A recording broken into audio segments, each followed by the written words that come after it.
Hey guys, and welcome back to the second edition of Living with Metastatic Cancer. My name is Emberlea McCulligh, and I have stage 4 invasive ductal carcinoma, um, metastatic cancer that has spread to the pleura of my lungs, several lymph nodes, and possibly into my stomach. So today I wanted to give you an update. It's been a while since I did my last video, which was February of last year, and I apologize for the long time in between videos, but I did receive some wonderful feedback from some people who said that they really enjoyed the video and it gave them hope. So I want to let them know that how much I appreciate their feedback and how I'm really happy to be able to help others.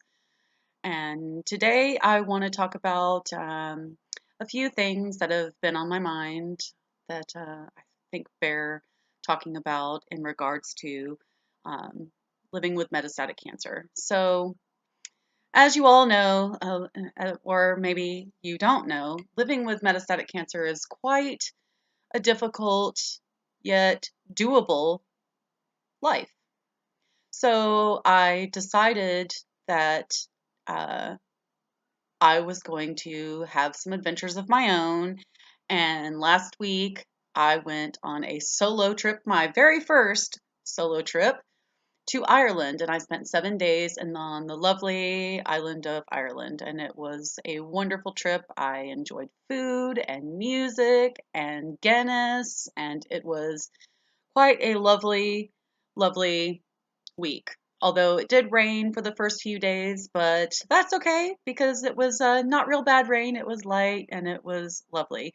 But this had been a trip that I had wanted to take for a very long time, and I had been putting off and putting off and putting off because of my health and because of this or that reason, money, time, uh, who was I going to go with, and what you know. So I just decided that, you know what? Life is really too short. And especially when you have metastatic cancer, you realize that it's really just too short. So I decided that I was going to face my fear of traveling alone and just do it. And it turned out to be one of the best things I've ever done for myself, honestly. Because as I said, it was my very first solo trip alone. And I got to meet a lot of wonderful people and have a lot of wonderful experiences, as well as do some self reflection and kind of get back in touch with me, which I have a hard time doing here in Oslo. So, as an update to my life here in Oslo, I have decided, my husband and I have decided to separate, and I will be relocating back to the US.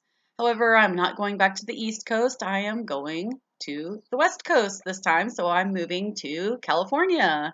My son is already out there, and part of the reason I haven't done a video in so long is because he was here for several months and I was quite busy with going to treatment every week, and it was debilitating. I started a new drug a few months ago that was just wreaking havoc on my ability to concentrate, to write, to video things. And so it was just not easy for me to do any of the things that I really wanted to do. And it was a drug that just got approved here in Norway that my doctor was rather excited that I try. But it didn't work for me after several months, and it was called Cadsilla. And after several months of being on the drug, I didn't see any real improvement in my tumor progression. It was just sitting there and not doing anything. But the side effects were quite bad. I was experiencing extreme uh, nausea, extreme exhaustion, and brittle bone. So, sensitive bones, and it was hard to exercise. It was hard to go for a walk. It was hard to do a lot of things that I really enjoy doing. I love yoga. I love walking in the woods, and Catzilla just made it so difficult to perform just regular, normal, daily tasks and to keep up with the things that I really enjoy doing and love doing. So after a few months and the second CT scan, I decided that I would no longer take this drug. And so now here in Norway, that is the last drug for my estrogen positive and progesterone positive and HER2 positive cancer. So I am no longer on any medications. After I stopped taking Catzilla, I went off all of my sleeping pills, nausea pills, everything. And so I have been drug free now for approximately, I want to say 4 months, because yeah, it's been about 4 months. My last treatment was in December, so getting close to 5 months now. Um, so it was a very difficult process, and it was a difficult decision to make to stop treatment, um, as there are no other treatments available for me here in Norway. So while my doctor is not happy with me, you know, sometimes you have to make the right decision for you, and you have to be in charge. No, you really need to be in charge of your own health. I mean, so the buck's got to stop somewhere, and it stops with you. You're the only person that can really and truly decide what's right for you. So taking ownership of your health and taking responsibility for it is a big step towards health freedom and really feeling like you have some control over what's happening to you. Because I know that in the beginning, 4 years ago when I started this journey, it was so overwhelming. The amount of information was just, it was just, it was like wading through mud on a really giant river. You know, a giant river I had to get from A to B, one side to the other, but it was just mud, mud, mud, mud, mud, mud, mud all the way through. And so now I'm embarking on some uh, natural kind of treatments. I'm keeping up with my supplements, and I'm doing green juices and smoothies and oatmeal and trying to stay away from gluten. And I've found that drinking, like drinking alcohol, beer or liquor or even wine these days really makes me feel terrible, much more terrible than it did, say a year ago if I had a beer or two. Now I have a beer or two and I just, well, I feel so yucky uh, the next day. So it's like I have a double hangover or something, and it's just not fun. So I will be abstaining from drinking um, for a while because of the way that it makes me feel. So although I did enjoy my time in Ireland, and yes, I had a few Guinness because that's the de rigueur kind of thing you must do when you are in Ireland. You must go to a pub and you must have a Guinness. And I will say that having a Guinness in Ireland, it is so much more delicious than what you get in the States or even here in Norway. I don't know if it's the water. I don't know if it's the way that they tap it there differently. I'm not sure what it is, but it was so much better. Anyway, enough of that. When in Ireland, do as the Irish do, right? And so while I was there, I did get myself a beautiful collada ring. I didn't spend a lot of money, mostly on food and drink, but I did indulge in one piece of jewelry. So, but some other things I want to get into today. The state of my relationship. So, unfortunately, my husband and I have decided to split.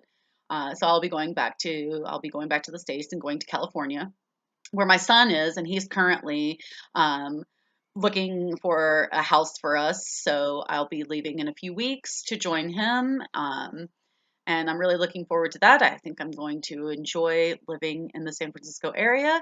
I think that it's going to be a wonderful change from the cold weather here, and possibly seeing if there are other treatments that I can partake of in the US. But one thing that I've been doing a lot of research lately, especially since when I had my breasts removed, the cancer was in the left breast. And after I had surgery a few weeks, skin cancer came into where the scar is on my left breast. And while I was under chemotherapy treatment, it kept it pretty much under control. It wasn't really was getting a little smaller, but not much. But there wasn't really any pain involved in it. But since I've been off chemotherapy for a while now, I've started to experience some pain. And it's also starting to bleed a little bit and exude a foul odor, which it has done every time since I've been off of chemo for a while. I know it happened last summer when I went off of Taxol, and within a few weeks, about 6 weeks, it started to crack and smell bad and bleed. So I did some research on topical kind of creams or pastes that I could put on the skin cancer itself to try and heal that, since that is the worst, really the worst part of my cancer. It's the cancer I can see, and it's the cancer I can really feel. And it is the most painful part of it these days. So while doing my research, I of course am a huge fan of turmeric. I eat a lot of turmeric, I eat it on oatmeal. I put it in my smoothies. I mix it into almond milk and drink it. Um, I, I'm just a huge fan of it, and I'm glad that I am because, as some of you may know, the main ingredient in turmeric is curcumin. And curcumin has a lot of great anti-cancer benefits. So if you have cancer or you want to prevent getting cancer, I would highly suggest adding a teaspoon of turmeric to your diet every single day. But there is one caveat to using turmeric. Um, First of all, studies have shown that turmeric capsules are not effective. So do not buy the turmeric capsules. Do not put your turmeric in a capsule because turmeric is not very bioavailable to our body when it is just by itself. So to up your chances of turmeric, of curcumin being bioavailable to go into your tissues and do its job of fighting cancer, you need to combine it with two other ingredients. Um, so those two ingredients are black cracked pepper, so fresh ground pepper, not already ground. You want to get fresh ground in a grinder and grind your own pepper. So about a teaspoon of turmeric and about a quarter of a teaspoon of black pepper and about a teaspoon to a tablespoon of organic, extra virgin olive oil or coconut oil, extra virgin organic coconut oil. Sesame oil will also work, uh, and flaxseed oil and pretty much any of your other oils will work. But my main source of oils are coconut and olive oil, which I adore both. And I use both for a lot of different things. But you really need to use curcumin, turmeric, with black pepper and uh, a fat. So if you like butter, you can use butter or ghee. I am a vegan, so I don't use butter or ghee, but coconut oil and olive oil are two very good choices. Okay, so while I was doing this research, I came across a website that was all about turmeric, and it had a section on skin cancer, so I just kind of did paste for skin cancer search, and it was one of the hits that came up. And so what you do is you mix some of the turmeric powder together with coconut oil. This time you just use coconut oil and you don't use black pepper. So then you mix it up into a paste and then you apply it directly to the skin cancer. And I believe you can use it for all different kinds of things. One thing to understand is that turmeric does stain. It is yellow and it will stain your skin for a while. Just be aware of that. So then you apply the paste to the cancer or lesions or whatever you need it to. And you can also use this for your pets. If your pets have lesions or they have tumors, you can also use this for your pets. And when I had dogs, I also fed my dogs turmeric with black pepper and oil as well. It's very good for your pets because they get cancer as well. All three of my dogs that I had in the last 15 years all got cancer. So just realize that your dogs and your cats are as susceptible to the same illnesses and diseases that we are. Okay, so their health is just as important. Um, I did not know this at the time, and so I wish that I had given them more turmeric, more and more in their diet. Anyway, so moving on. Um, I just want you guys to know that, you know, if you have metastatic cancer, that does not mean the end of your life. It really, really doesn't. Look at me. I am not wearing any makeup. My hair is finally growing. I had a haircut recently, and so it was big and bushy before. Now it's a little more controlled. But as you can see, I still have curls. So these are, my hair was straight before chemotherapy, and after, it's that crazy thing they call chemo curls. So if your hair was straight, then it'll be curly. If it was curly, then it'll be straight. So some of the funny things that chemo does to you. And I'm still detoxing from the chemotherapy and the hormone treatments. And now I'm going to be looking into ways to lower the hormone production in my body. This has been a little trickier for doing research. I've encountered a lot of things I'm not sure are correct. And so I have plans to visit when I get back to the States, to visit a nutritionist. And I have recently emailed an Ayurvedic doctor in New Mexico to have a consultation.